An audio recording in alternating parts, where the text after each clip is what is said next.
الحمدللہ وحدہ لا شریک لہ والصلاۃ والسلام علی من لا نبی بعد۔ ایک بات کی وضاحت بہت ضروری ہے کہ جو عام طور پہ الجھن پیدا کرتی ہے اور نہ سمجھنے کی وجہ سے مزید تشویش ہو جاتی ہے، وہ یہ ہے کہ حرام مغز کسے کہتے ہیں، حرام مغز کا حکم کیا ہے، کھانا جائز ہے نہیں جائز، حرام ہے کیا۔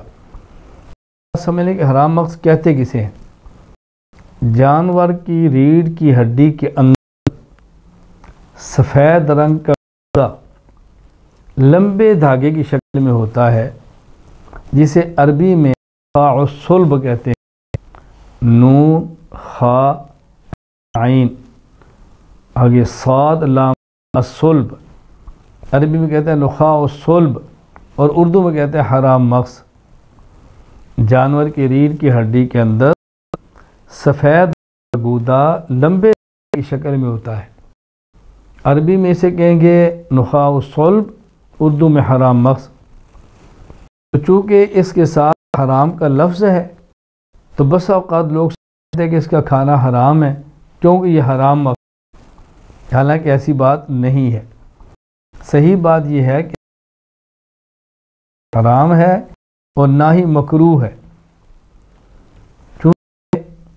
اچھا بات پھر اس کو کہتے ہیں، وجہ اچھی طرح سمجھ لیں۔ فقہائے کرام نے جانور ذبح کے وقت یا ذبح کے بعد ہونے سے پہلے اس کے نخاع الصلب کے کاٹنے کو مکروہ لکھا ہے، کیونکہ اس وجہ سے جانور کو بلا وجہ تکلیف ہوتی ہے، اور جانور کو تکلیف ہوتی ہے اور بلا وجہ تکلیف مبتلا کرنا جائز نہیں ہے، حرام ہے، ناجائز ہے۔